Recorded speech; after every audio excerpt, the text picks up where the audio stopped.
how still we see thee lie above thy deep and dreamless sleep. The silent stars go by, yet in thy dark streets shineth the everlasting light. 네, 여러분 안녕하세요. 최현주 목사입니다. 네, 오늘 이 시간부터 저희는 사사기 13장에서 16장 말씀을 중심으로 삼손에 대한 이야기를 하고자 합니다. 사실은 10월 중순이었나요? 그때 우리가 다시 비대면 예배가 대면 예배로 전환되면서 주중 예배 때 좀 드렸던 설교였는데 영상으로 다시 찍게 되었을 때, 여러분들과 다시 하게 되었을 때 이것에 대해서 기록을 남기고자 하는 마음에서 다시 처음으로 돌아가서 여러분들과 같이 말씀을 나누고자 하겠습니다. 네, 오늘 첫 번째 순서로 사사기 13장 1절에서 5절 말씀에 삼손에 대한 오해와 진실이라는 제목의 설교로 은혜를 나누고자 합니다. 자, 여러분, 삼손의 오해에 대해서 우리가 같이 나눠봤으면 좋겠는데요.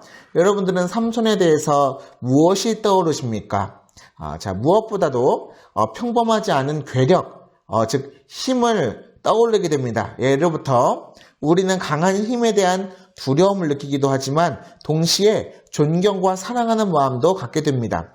어떤 괴력을 가진 사람이 우리를 괴롭힌다면 그것은 두려움의 대상이 될 것이며, 만약 그 우리를 위해서 그 괴력을 사용한다면 우리를 위해 싸우는 영웅이 될 수 있다는 거죠.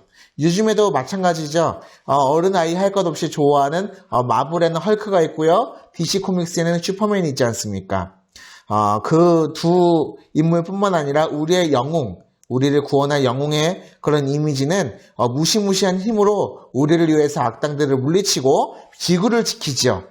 그런 영웅들의, 힘을 가진 영웅들의 원조가 바로 성경에 나오는 삼손이라고 할 수 있습니다. 자, 그런데 여러분은 삼손에 대해서 어떻게 생각하십니까?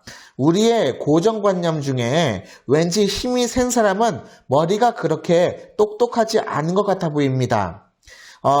예를 들어서 우리 학창시절을 같이 보낸 친구들 중에 운동부 친구들이 있잖아요. 이 친구들이 주로 학업이라 하면 이 친구들은 야구부, 축구부, 유도부, 태권도부 다 운동의 학업이죠.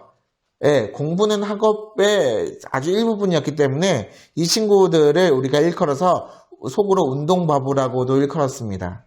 예. 운동만 열심히 하고 힘만 우럭부럭 하는데 굉장히 마음이 순수한 친구들이기 때문이죠. 또 사사기 16장을 볼 때에 삼손이 그 힘의 근원을 빼앗기는 장면이 나오는데, 여기 그림에서 보시면은, 자신의 자르지 않은 머리카락을 자신의 이방 여인인 애인인 블레셋 사람 데릴라에게 그 기밀을 알려주는 어리석은 행위로 그 대가로 머리카락이 모두 밀리고 힘이 뺏겨서 노예의 신세로 전락하는 장면을 보게 됩니다. 이 사람들을 우리가 그래서 힘이 센 삼손 같은 이런 사람들을 마음이 순수한데 좀 어리석다, 순진하기만 하고 이용당한 것 같은 바보다, 뭐 이렇게 오해하기도 합니다. 그런데 우리는 삼손을 볼 때 힘을 보면 안 됩니다. 물론 우리의 눈을 주목하는 것은 힘입니다. 그러나 하나님께서 우리에게 사사기 13장부터 16장까지의 말씀을 가지고, 내용을 가지고 우리에게 전하고자 하시는 메시지는 그 힘 자체를 바라볼 것이 아니라 그 힘이 어디로부터 나왔는지를 주목시키시는 겁니다. 그 힘의 근원은 결론부터 말씀드리자면은, 거룩함이지요. 우리는 앞으로 이 삼손의 이야기를 통해서 우리의 고정관념이 깨질 것이고, 또 삼손을 어리석다고 하는 우리가 얼마나 어리석은지 비로소 알게 될 것입니다. 네, 결론부터 다시 말씀드리자면 이 삼손은 우리가 탓할 수가 없어요. 왜냐하면 이 삼손이야말로 우리 자신을 나타내고 반영하는 존재이기 때문입니다. 제가 옛날에 완결을 낸 전도서 설교를 하면서 하나님께서 솔로몬의 남은 여생의 회개를 통해서 전도서 기록은 결국 솔로몬의 잘못을 통해서 우리는 그런 잘못을 겪지 않기를 바라시기 때문에 전도서를 작성하게 하신 거였고요. 또 마찬가지로 삼손의 비극적인 이야기를 통해서 우리는 삼손 같은 결말을 짓지 않게 하려는 하나님의 의도하심이 여기 있다는 거지요. 자, 이제 그 첫 번째 이야기를 시작해 보도록 하겠습니다.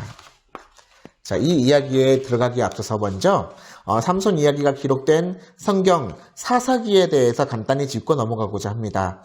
예, 제가 결혼했던 장소이기도 하지만 성복중앙교회 길성호 목사님은 여호수아와 사사기에 대해서 간단하고 정확한 평가를 내리셨습니다. 모세와 이스라엘 백성이 출애굽을 한 뒤에 가나안 땅을 정복하고 정착하는 역사 속에서 하나님이 이 이스라엘 백성들에게 두 가지 역사를 책으로 기록하게 하셨어요. 바로 승리의 책인 여호수아이고요. 그 이후에 정착한 이후의 시대의 책을 그 책을 사사기라고 하는데, 자, 여호수아는 승리의 책이다. 그리고 사사기는 패배의 책이다. 이렇게 길성호 목사님이 개념을 정리를 했었습니다. 자, 왜 그럴까요? 왜 여호수아가 먼저 승리의 책일까요? 여호수아는 모세에게 직접 리더십을 계승받은 리더입니다. 그러나 그것으로 완전하지 않습니다. 여호수아는 여호수아 1장 9절의 그 말씀을 들은 대로 율법을 주야로 묵상하고 강하고 담대하게 가나안 땅을 정복했지요. 하나님을 향한 여호수아의 마음은 그 눈은 그가 죽을 때까지 한결같이 하나님만을 의지했습니다. 하나님은 그런 여호수아의 평생에 승리를 주셨지요. 그러나 여호수아가 죽은 후에 백성을 다스리고 배판을 하는 사사들이 다스리던 시대는 이스라엘 백성들이 하나님을 의지하는 마음을 떠나서 이방 우상의 문화와 풍요로움에 취해서 하나님을 의지하는 신앙을 저버리게 되었습니다. 자, 사사기 2장 11절에서 15절 같이 읽어보겠습니다. 이스라엘 자손이 여호와의 목전에서 악을 행하여 바알들을 섬기며 애굽 땅에서 그들을 인도하여 내신 그들의 하나님, 조상들의 하나님 여호와를 버리고 다른 신들, 곧 그들의 주위에 있는 백성들의 신들을 따라 그들에게 절하여 여호와를 진노하시게 하였으되, 곧 그들이 여호와를 버리고 바알과 아스타롯을 섬겼으므로 여호와께서 이스라엘에게 진노하사 노력하는 자의 손에 넘겨주사 그들이 노력을 당하게 하시며 또 주위에 있는 모든 대적의 손에 팔아 넘기심에 그들이 다시는 대적을 당하지 못하게 하였으며, 그들이 어디로 가든지 여호와의 손이 그들에게 재앙을 내리시니 곧 여호와께서 말씀하신 것과 같고 여호와께서 그들에게 맹세하신 것 같아서 그들의 괴로움이 심하였더라. 아멘. 자, 여호수아 시대에 하나님은 여호수아와 이스라엘 백성들이 가는 곳마다 승리를 주셨습니다. 왜? 하나님을 그와 같이 찾고 의지했기 때문이지요. 그들이 여리고성을 돌면 여리고성이 무너지고요. 아이성을 가면 아이성이 함락당하며, 심지어 갈렙은 골리앗의 선조인 아낙 자손의 헤브론까지 정복했습니다. 그 누구도 하나님께서 함께 하시는 이스라엘 백성과 싸워 이길 수 없을 것 같았습니다. 그런데 정말 거짓말같이 여호수아가 죽은 뒤 얼마 되지 않아서 이스라엘 백성들은 이웃 민족과 국가들의 침략을 받게 되었을 때 거짓말같이 패배하게 됩니다. 한두 차례의 패배는 있을 수 있다고 보아요. 그런데 연이어서 패배하고 아예 이 민족에 의해서 이스라엘 백성들이 굴복을 당하게 됩니다. 포로가 되고 조공을 바치게 돼요. 식민 지배를 받게 되는 거죠. 어찌하여 이스라엘의 이와 같은 수치와 능욕의 시간이 오게 되었습니까? 이들은 모세와 여호수아의 하나님을 버렸기 때문이죠. 자, 여기에 사사시대의 악순환을 한번 우리가 바라봐요. 자, 그러나 이 백성들의 이민족의 침략을 받고 포로가 되었을 때에, 능력을 받게 되었을 때 비로소 이제 3번에 백성들이 하나님께 부르짖어요. 그러면 하나님께서 그 백성들의 부르짖음을 들으시고 사사들을 보내셔요. 그리고 구원케 하십니다. 자, 또 하나님께서 그들을 구원케 하시면 또 다시 평화가 오고 샬롬이 오게 되고 그럼 다시 풍요로움을 갖게 될 때에 그러면 하나님이 그들에게 주신 평화를 갖고서 이 이스라엘 백성들이 하나님을 더 열심히 예배해야 되는데 그게 아니라 다시 원래대로 돌아가서 이방 민족의 우상 숭배와 죄악의 타락의 그 문화에 흠뻑 젖어들게 되고 하나님의 계명과 율법을 버리게 됩니다. 자, 5번이 그렇죠. 그럼 다시 1번으로 넘어가서 백성들의 여호와의 신앙을 버리게 되면 또 다시 2번에서 이민족의 침략과 수치를 당하게 하나님께서 하시지요. 그럼 또 백성들이 하나님께 부르짖지요. 그럼 4번에서 하나님은 또 그 부르짖음을 들으시고 사사들을 보내셔서 구원하시지요. 그러면 백성들이 풍요로움에 의해서 하나님을 예배해야 하는데 그게 아니라 다시 우상 숭배와 죄의 타락을 통해서 하나님의 여호와 신앙을 버리게 되고요. 다시 1번으로 넘어가서 이렇게 쳇바퀴 돌듯이 전혀 나아진 게 없듯이 사사시대의 악순환이 반복되게 되지요.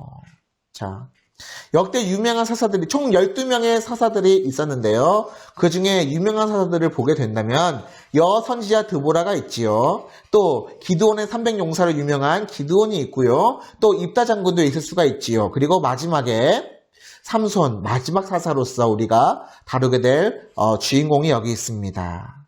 자, 그러니까 이 사사들을 하나님께서 보내시지만 하나님과 이 이스라엘 백성들의 관계가 점점 좋아져야 되는데 악순환이 반복되면 이 순환이 반복될수록 더 안 좋아지는 게 바로 사사시대의 특징이었습니다.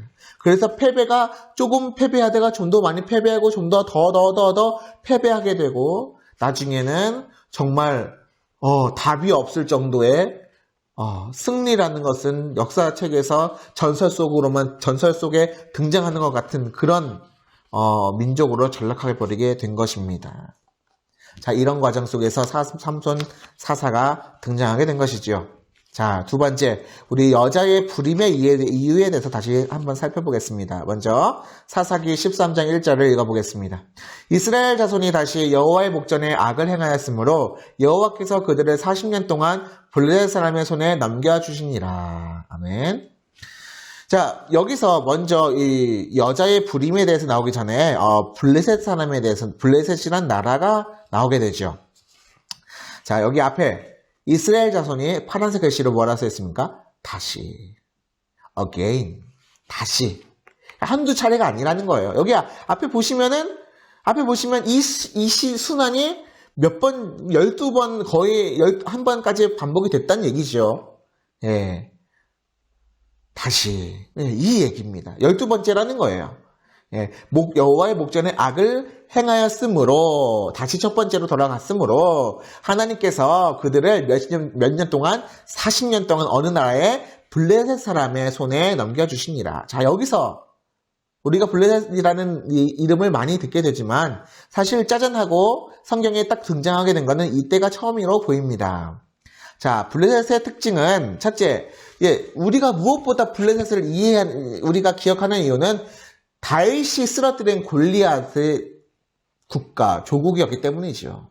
골리앗이 어디 출신이냐면 블레셋 출신이 아니겠습니까? 또 오늘날까지 오늘날 현대 국가에서도 이스라엘의 영원한 맞수가 되는 국가죠. 요즘에는 영어로는 팔레스타인이라고도 합니다.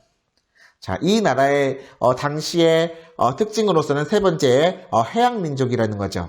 자, 해양 민족의 특징이 뭘까요? 배를 잘 다룬다는 거죠. 배를 잘 능수능란하게 다루니까 여기서 저기서 왔다 갔다 하는데 그냥 놀러 왔다 갔다 한 것이 아니라 무역을 하게 됩니다. 상거래를 통해서 돈을 많이 벌게 되지요. 그 돈으로 흥청망청 쓴 것이 아니라 발달된 좋은 무기를 가지게 되고 또 무기를 발전을 시키게 되지요. 그래서 이스라엘과 블레셋의 기술의 격차가 어마무시했다는 거죠. 우리가 역사 시간에 선사시대 얘기가 쭉 나오면서 무엇으로 우리가 역사를 구분합니까? 간땡석기, 간석기 이렇게 우리가 구분하지 않습니까? 그 다음에 청동기, 철기. 우리가 이 도구의 발전을 통해서 시대를 구분하는데 기술의 발전이 이 도구의 발전이 굉장히 그 나라의 국력을 대표하는 겁니다. 자, 블레셋은 이미 철기를 가지고 있었어요. 이미 철기를 가지고 있는데 이미 철기를 가지고 있는데 이스라엘은 아직도 석기 시대에 마찬가지예요. 청동기라 함은 여러분 청동기는 우리 국사 시간에 배우셨는지 모르겠지만 청동기는요 어떤 부의 상징이고 권력의 상징이에요. 나중에 사울과 요나단 이 시대에도요 이 두 사람 외에는 철이 없었어요. 검이 없어요. 나머지는 다 집에서 쟁기질하는 그 돌 쟁기 들고 싸우는 게 바로 이스라엘 수준입니다. 그러니까 이 기술력에서 차이가 있었기 때문에 블레셋이 당연히 이스라엘 백성들을 힘으로 누를 수 있죠. 그런데 성경은 그것뿐만 아니라 이 이스라엘 백성들이 하나님 목전에서 악을 행하였기 때문에 이 블레셋 사람의 손에 그들을 붙여주셨다. 이렇게 얘기를 하고 있는 겁니다. 그게 역사의 주인이신 하나님의 관점이기도 하고요. 이런 상황 속에서 성경은 한 집안을 주목하게 됩니다. 43장 2절에 소라 땅의 단지파의 가족 중에서 마노아라 하는 이름하는 자가 있더라. 그의 아내가 임신하지 못하므로 출산하지 못하더니. 아멘. 블레셋 사람이 대해서 쭉 얘기가 나오다가 1절에서는 블레셋 사람에게 의해서 이스라엘 백성들이 핍박을 받고 40년 동안 종살이를 하게 되었어요. 그런데 갑자기 사실 그 블레셋이 얼마나 강대한 게 중요한 게 아니라 하나님의 눈은 이 단지파의 어느 한 집안의 불임의 사건을 주목하시는 거죠. 우리가 이 시대를 잘 분별해야 됩니다. 하나님이 우리는 신문을 보면은 정말 어지럽고 막 경량 속에 일어나는 것 같아 보이지만 하나님은 그 파도에 주목하시는 것이 아니라 그곳 가운데에 한 성도를, 한 신앙인을 주목하시기 때문이에요. 그 이스라엘 소라 땅의 단지파의 마노아의 아내가 임신하지 못하고 출산하지 못한다고 그래요. 성경에 불임은 아이를 낳지 못하는 문제는 하나님의 구원이 필요한 문제예요. 하나님이 개입하셔야 풀리는 거예요. 왜? 신앙인의 믿음에는요, 산문이 열리고 닫히는 것이 곧 하나님께 달려있기 때문이지요.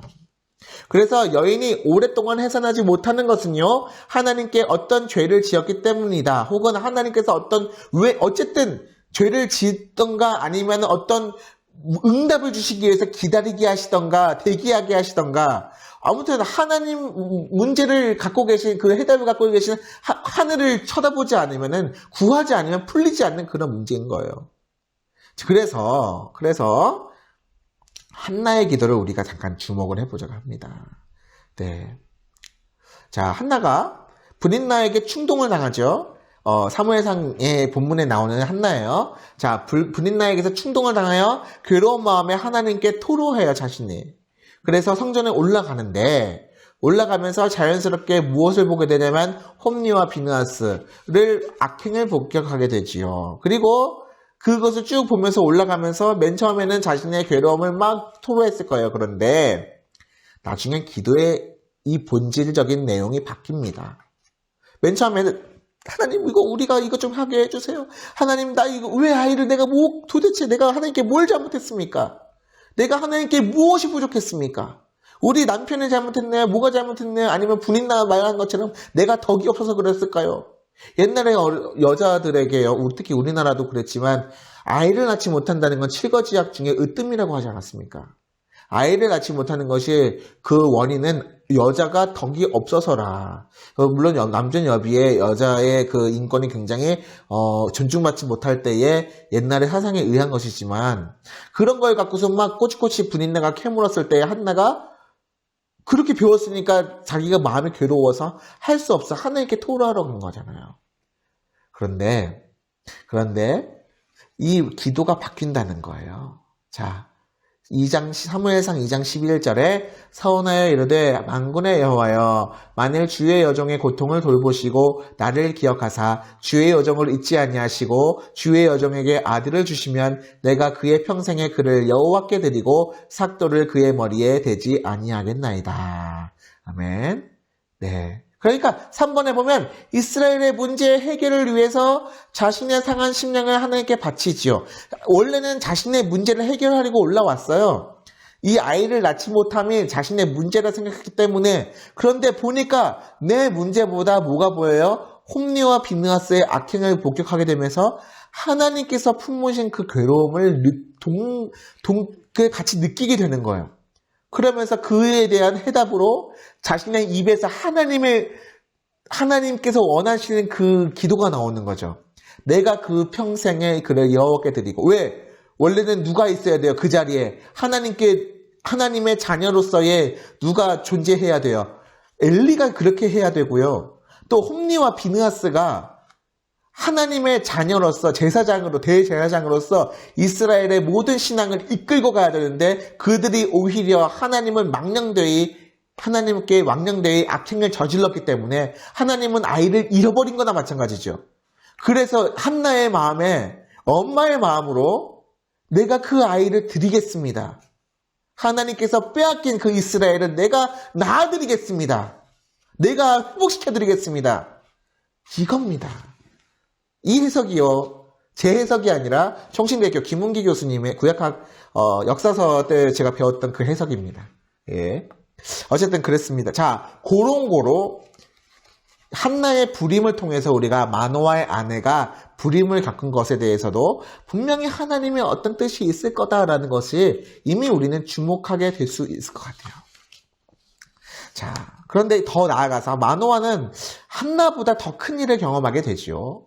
자, 사사기 13장 3절에 여호와의 사자가 그 여인에게 나타나서 그에게 이르시되 보라 내가 본래 임신하지 못하였으므로 출산하지 못하였으나 이제 임신하여 아들을 낳으리니. 아멘. 자, 한나는요 자신의 불임 가운데 자신이 기도하고요 엘리 제사장으로부터 응답을 받게 됩니다. 그러나 마노아는 그보다 한 걸음 나아가서 자신의 부름에 대해서 어떤 기도를 한 거라고는 우리가 알 수 없지만 그러나 하늘로부터 주님의 사자, 하나님의 사자, 곧 천사가 내려와서 당신이 아들을 낳을 것이라는 것을 그 귀로 듣게 됩니다. 이것을 우리가 뭐라 하느냐 하면 파란색 글씨로 수태고지라고 하지요.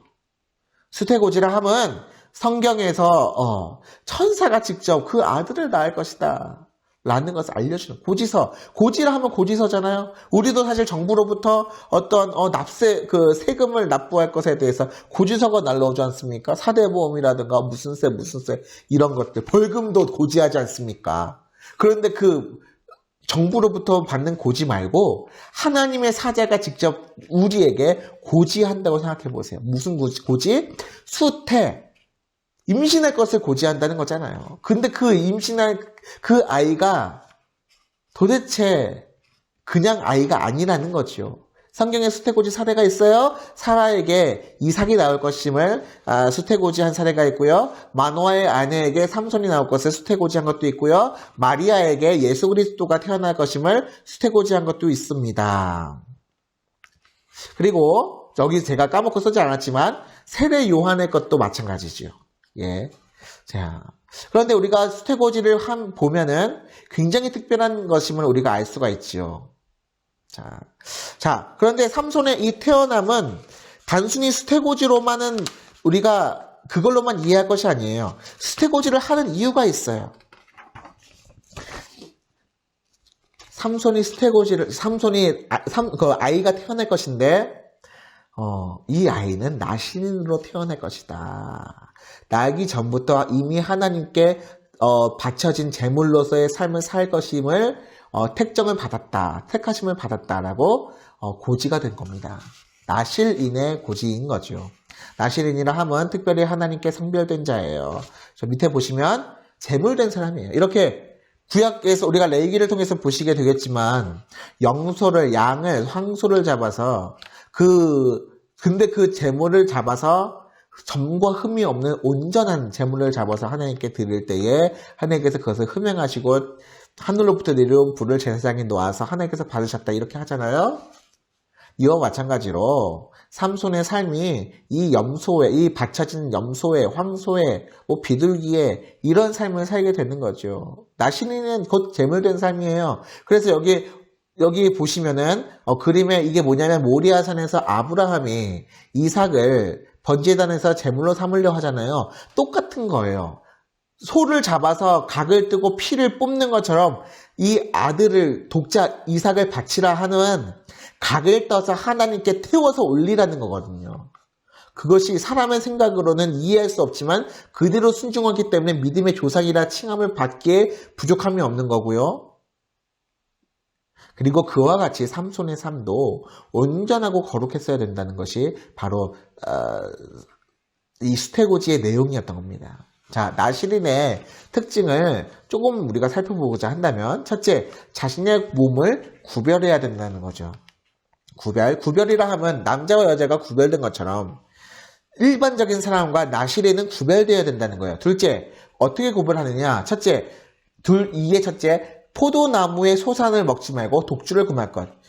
민수기를 보면은 포도나무에서 나오는 모든 소산, 심지어 포도의 씨까지도 먹지 말라고 그래요. 옛날에 가장 오래된 술 중에 하나가 와인이라 하잖아요. 포도를 숙성시켜 만들었는데 그 여흥과 유흥을 즐길 수 없다를 의미하는 거겠지요. 셋째, 머리를 깎지 말아라.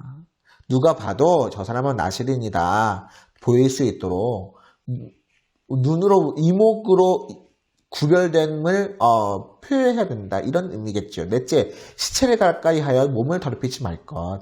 예, 다섯째, 거룩하게 할 것. 행실을 거룩하게 할 것. 이거 다 제사장이 했어야 되는 거고요. 또 제물에게 적용되는 거고요. 그러니까 한마디로 나시린은 제물로서의 삶이었고요. 자, 이걸 통해서 우리가 무엇을 알 수 있느냐? 삼손의 힘의 근원은 이 구별된 삶, 나시린의 삶이었기 때문이다를 우리가 알 수 있는데 그것은 곧 거룩함이었음을 우리가 알게 됩니다. 다시, 삼손의 힘의 근원이 무엇이다? 거룩함임을 우리가 알 수 있다는 거죠. 자, 거룩하다의 의미가 뭡니까? 첫째, 하나님을 닮아가야 돼요. 성도도 마찬가지. 성도의 성자가 뭡니까? 거룩한 성자 아닙니까? 도는 우리가 다른 물이니까 도라고 하지 않습니까? 그러니까 우리가 삼손이 했어야 할 일들을 사실 우리도 해야 된다는 거죠. 첫째, 하나님을 닮아가야 된다는 거예요. 둘째, 세상과 구별되어야 된다는 거예요. 제가 어렸을 때 제가 전도사도 아니고 간사였겠죠. 중고등부 교사를 맡을 때에 항상 이제 서로가 중고등부 애들이 서로 싸워요. 그러면 중고등부 애들이 제가 예수님인 줄 알아요. 맨날 이렇게 제가 뭐라고 타이려고 이러면 안 되잖아요. 얘기하면 제가 무슨 예수님인 줄 알아요. 이렇게 얘기할 때가 많아요. 물론 우리는 예수님이 아니에요. 그러나 우리가 성도라면 하나님을 닮아가야 돼요. 지금 당장은 힘들지만 그러나 언젠간 반드시 그것은 고쳐줘야만 해요. 고쳐줘야만 합니다. 그것이에요. 하나님을 닮아가야 되고 세상과 구별되는 건 둘이 다른 얘기 같은데 다른 얘기가 아니고 거룩하다라는 하나의 얘기라는 거예요. 하나님과 닮아간다는 사람이 세상과 구별되지 못한다? 그것도 하나님은 닮아가는 게 아니죠. 네, 그런 거죠. 우리는 거짓말하면 안 됩니다. 세상과 다르지 않으면서 내가 하나님을 사랑한다? 그건 거짓말하는 거죠. 네. 자, 그래서 우리가 드디어 결론을 맺게 되는데 삼손의 힘의 근원이 과연 무엇이냐? 삼손은 나시린이었고 나시린으로서 제물이 된 삶을 살아야 했고 제물로서 산 삶이 무엇이냐 하면은 거룩이다. 삼손이 힘을 낼 수 있었던 이유는 그의 삶이 거룩했기 때문이다람을 우리가 알 수가 있는 것입니다. 자, 이것을 통해서 우리가 삼손을 다시 봤으면 좋겠어요. 이 작품은 장사 삼손이라는 제가 가까이 서로 교제를 하고 있는 서봉남 화가님의 작품입니다. 자, 저는 이 작품을 저는 서봉남 집사님의 그림을 굉장히 좋아해요. 이분은 그림을 통해서 설교하시는 분이에요. 그림을 통해서 설교하시는 분이에요. 어쩌면 일반 목사보다 더 영향력이 있을지도 몰라요. 왜냐하면 이 유화라는 건 100년 이상 가는 거고요. 사람이 죽어서도 여전히 그림으로서 설교할 수 있기 때문에 그렇죠. 이 장사 삼손, 저에게도 제가 딱 봤을 때 내가 원하던 삼손의 이미지였던 거예요. 왜? 삼손을 딱 봤을 때에 초록색과 빨간색으로, 붉은색으로 구분이 되죠. 초록색 부분을 봤을 때에 여기 차분하고 정돈된 느낌으로 경건한 의식을 품게 해주는 내용으로 삼손의 순수 시절을 표현한다. 이게 무엇이냐? 삼손이 거룩함으로 무장했을 때에 하나님께서 그에게 힘을 주셔서 삼손이 모든 일을 능하게 했다는 거죠. 그런데 붉은색이 있어요. 삼손의 나머지 생애에 보면은 하나님을 떠난 시기예요. 이 붉은색은. 유혹에 넘어가서 머리가 잘리고요. 눈이 제거가 되고요. 고통의 연속 과정에서 장년은 죽음까지 맞게 되는 거죠. 그러니까 이 이전의 화가들은 근육의 우락부락한 그런 것을 표현하고자 했지만 적어도 이 선봉남 집사님 같은 경우에는 이분에게 삼손은 거룩함을 떠났느냐 떠나지 않았느냐, 하나님을 신실하게 따랐느냐 따르지 않았느냐에 따라서 삼손의 삶을 구분하셨고 무엇보다 삼손의 힘의 근원이 무엇인지를 간파하셨다는 분임을 우리가 알 수 있는 거예요. 여러분들이 이 그림을 보시면서 우리의 삶을 같이 돌아봤으면 좋겠습니다. 우리의 삶에도 이런 그림을 그려줄 수 있을 것 같아요. 여러분들의 삶에 하나님을 만나고 하나님의 힘으로 무장되어서 이렇게 힘이 넘치고 다른 사람들 앞에서 거룩한 힘을 가지고 리드했던 경험도 있으시겠지만 또 때로는 의기소침해가지고 계속 아래로 하강하는 그런 경우도 몇 개 그런 경험도 하실 수가 있을 거예요. 그런데 우리가 삼손을 볼 때에, 삼손의 전체 생애를 볼 때에 하나님을 의지했을 때에는, 하나님 앞에서 거룩했을 때에는 초록 색깔의 삼손이 나오고 하나님을 의지하지 않았을 때 붉은 색깔 삼손이 나온 것처럼 우리 또한 하나님을 의지했을 때에 우리의 힘과 그리고 하나님을 의지하지 못했을 때 우리의 영성이 점점 하강했을 때에 우리의 모습을 좀 대조하고 비교해봤고 성찰해봤으면 좋겠습니다. 이 코로나 시기에, 너무나 어려운 시기에, 특별히 한국교회에 힘이 없는 시기에 우리 성도들 힘을 좀 냈으면 좋겠습니다. 그 힘이 어디서 나올까? 제가 너무 많이 걱정을 많이 하고 많이 궁금해 했었어요. 그러나 제가 찾은 답안은 사실 이겁니다. 여러분, 다시 3차 확산, 코로나 3차 확산 때문에 다시 막 억압되고 그런 코로나 불로 저도 많이 경험을 하거든요, 사실은. 그러나 오늘은 설교를 같이 하면서, 영상을 찍으면서 이 그림도 보지만은 제 스스로를 다시 보면서 내가 이러면 안 되지. 다시 내가 기도를 해야지. 다시 내가 우울하면 안 되지. 이런 생각을 많이 하게 돼요. 누구도 다 힘들어요. 누구도 좋고, 전 세계적인 팬데믹이잖아요. 누가 좋은 사람이 없어요. 그러나 그 중에서, 그 힘겨운 삶 속에서 조금이라도 하나님을 의지하고자 하는 그 믿음이, 우리에게 조그만 이 믿음이 있다면 하나님은 그것을 귀하게 보실 겁니다. 누가 그 귀한 믿음을 보이겠느냐? 전 남양주 좋은교회 우리 비대면으로 만났지만 우리 성도들에게 그런 겨자씨만한 믿음이 다시 나타나길 바랍니다. 감사합니다.